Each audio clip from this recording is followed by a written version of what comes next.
Hey guys, अस्सलाम वालेकुम। मैं हूं अहमद सादिक और उम्मीद है आप लोग सब खैरियत से होंगे and everything is fine at your and.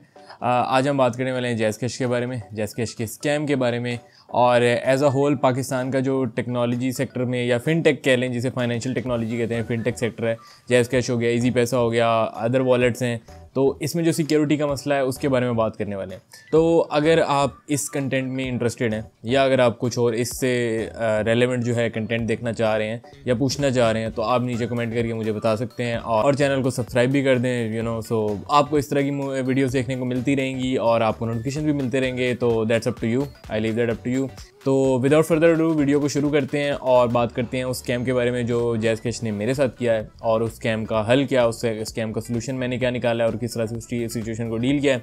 तो लेट्स गेट स्टार्टेड। तो सबसे पहले मैंने आपको थोड़ा सा बैकग्राउंड दे देता हूँ कि हुआ एग्जैक्टली क्या है और बात चल क्या रही है। तो जैज़ कैश के अगर आपको थोड़ा बहुत आइडिया है तो जैज़ कैश जिस तरह की ऑनलाइन वॉलेट आपको मिल रहा है, एक ऑनलाइन वॉलेट भी मिल रहा है, एक आपको ऑफलाइन भी मिल रहा है। अगर आप जैज़ की सिम रखते हैं तो आप उसको सिम उसके पिन कोड के थ्रू भी, मतलब जो वो आपका होता है कोड के थ्रू भी आप एक्सेस कर सकते हैं। तो अगर आप बात कर लें जैज़ कैश के बारे में तो इट्स अ ग्रेट थिंग और पाकिस्तानी लोगों के लिए एक easy way of transferring money, easy way of transactions and everything बनाया गया था और लास्ट ईयर तक इट वाज ग्रेट, ठीक है। लेकिन कोई भी फिनटेक सोल्यूशन, कोई भी इस तरह का वॉलेट तब तक सेफ़ नहीं होता जब तक उसकी सेफ्टी पे फोकस ना किया जाए। और अनफॉर्चुनेटली पाकिस्तानी बैंक्स और पाकिस्तानी इस तरह की चीज़ों में हमें बहुत ज़्यादा सिक्योरिटी इश्यूज़ देखने को मिलते हैं, बहुत ज़्यादा सिक्योरिटी ब्रीचेस होती हैं, हैक्स होते हैं और बहुत सारे हमारा डाटा जो है लीक किया जाता है, ठीक है। और अक्सर इन कंपनीज़ के अपने ही बंदे बीच में इन्वॉल्व होते हैं।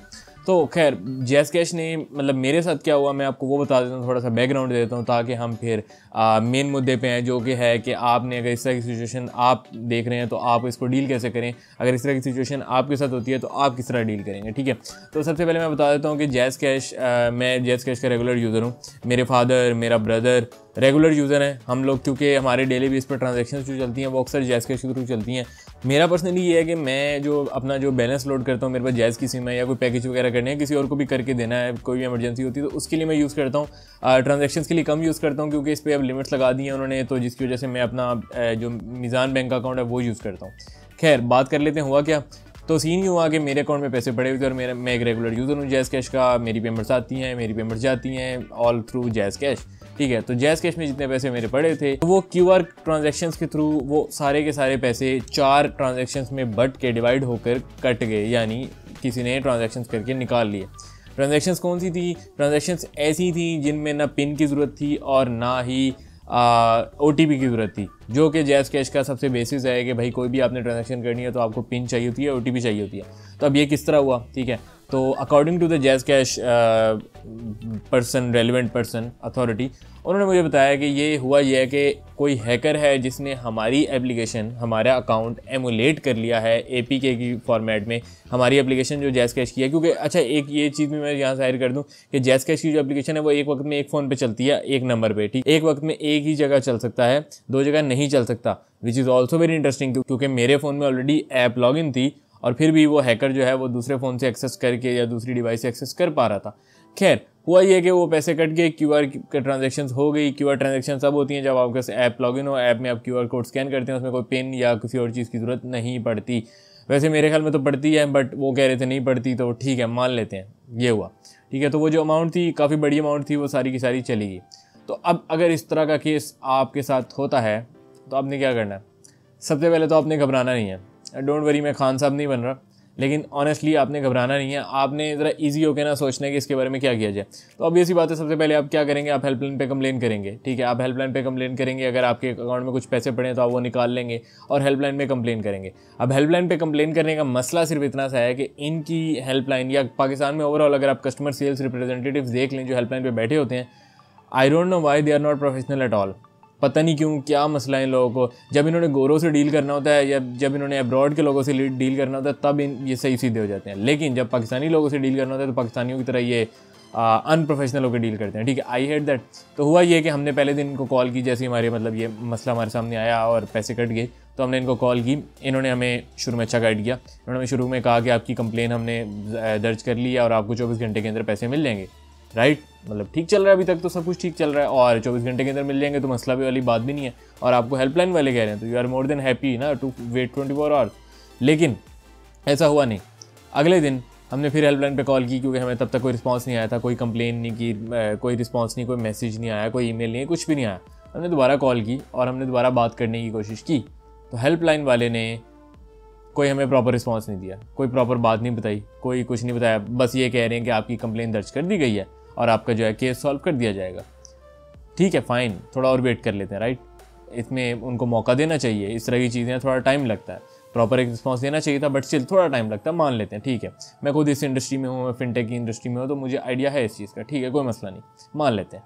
उसके बाद 24 घंटे बाद दोबारा उनको कॉल की एंड उस वक्त I have no idea why, I have no idea how, वो लोग सीधा सीधा इतना अनप्रोफेशनल हो गए हेल्पलाइन वाले। वो कह रहे हैं आपने केस करना है आप कर लें, आपने जो करना है आप कर लें, हम इसकी कोई रिस्पॉन्सिबिलिटी नहीं लेते, आपके अकाउंट से जो पैसे गए हैं वो आपकी गलती से गए हैं, हम इसकी कोई रिस्पॉन्सिबिलिटी ले ही नहीं रहे। And they literally said it. वहाँ पे चढ़ गया मुझे गुस्सा। अब इस तरह की सिचुएशन हो, आपकी इतनी अच्छी खासी अमाउंट एक फंसी हो, would you leave that? Never, right.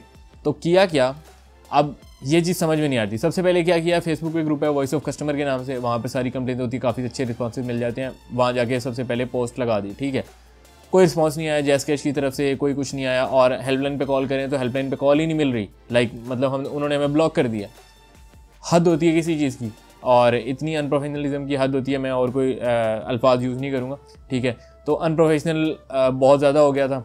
अब मैंने सोचा कि इस बारे में क्या किया जाए, तो मैंने लिंक्डइन पे पोस्ट लगाई, क्योंकि वॉइस ऑफ कस्टमर की पोस्ट को भी एक दिन गुजर चुका था, टोटल अब 3 से 4 दिन गुजर चुके हैं। वॉइस ऑफ कस्टमर पे पोस्ट लगाई एंड वहाँ पे भी कोई रिस्पांस नहीं आया। तो खैर मैं बताना ही चाहूँगा कि मैंने लिंक्डइन पे पोस्ट लगाई, और लिंक्डइन पे पोस्ट में मैंने रेलेवेंट लोगों को, यानी जैस कैश के जो मैनेजर्स या टॉप लेवल के हेड्स हैं, उनको टैग कर दिया, ठीक है। उनको टैग करने का फ़ायदा ये हो गया, इनिशियली इमीडिएटली जो है आपकी जो पोस्ट है वो एक हिसाब से बूस्ट हो जाती है, यानी बूस्ट इन द सेंस कि आपके व्यूज़ बढ़ जाते हैं, क्योंकि आपने मेजर लोगों को टैग किया हुआ है, क्योंकि प्रोफेशनल एक प्लेटफॉर्म है, राइट, तो उससे हेल्प होती है। तो कमेंट्स में सबसे पहले मुझे उन हेड का रिप्लाई आ गया। उन्होंने मुझे कहा कि अपना इनबॉक्स उन्होंने मुझे कहा कि अपना नंबर और नाम जो है इनबॉक्स कर दें, जिस मतलब जहाँ पर जिस जैस कैश अकाउंट का इशू है आप वो मुझे इनबॉक्स कर दें, राइट। मैंने कर दिया फ़ौरन। उन्होंने मुझे अपने जो डेप्यूटी हैं, जो उनके मैनेजर हैं, उनको रेफ़र किया। उन मैनेजर ने मुझसे रब्ता किया and I really appreciate that. मैं उनके नाम नहीं ले रहा बिकॉज मुझे नहीं पता कि वो लोग इस चीज़ को अलाउ करेंगे या अप्रीशिएट करेंगे या नहीं। खैर उन्होंने मुझे फ़ौरन जो है केटर किया, मेरी कंप्लेन सुनी, मैंने उनको बताया सारा सीन कि हेल्पलाइन ने ये किया। उन्होंने मेरे से माजरत की, उन्होंने अपोलोजाइज़ किया और उन्होंने मेरा केस पे काम करना स्टार्ट कर दिया। और उनसे मेरा रेलेवेंट रब्ता रहा। उन्होंने मुझे अपना नंबर प्रोवाइड किया। उन्होंने मुझे कहा आप किसी भी टाइम मेरे से कांटेक्ट करके अपनी क्यूरी का मतलब अपडेट ले सकते हैं और हम कोशिश करेंगे कि आपका 24 घंटे में मसला हल हो जाए। और ऐसा ही हुआ। 24 घंटे के अंदर हमारी जो ट्रांजैक्शन जो हुई थी वो रिवर्स हो गई और सारे के सारे पैसे वापस आ गए। हाँ, उसमें मैंने उनको ट्रांजैक्शन आईडी प्रोवाइड की, उनको नंबर्स प्रोवाइड किए, उनको नाम प्रोवाइड किया। उन्होंने उस सारा केस वेरीफाई किया और उन्होंने उसको रिवर्स करवा दिया।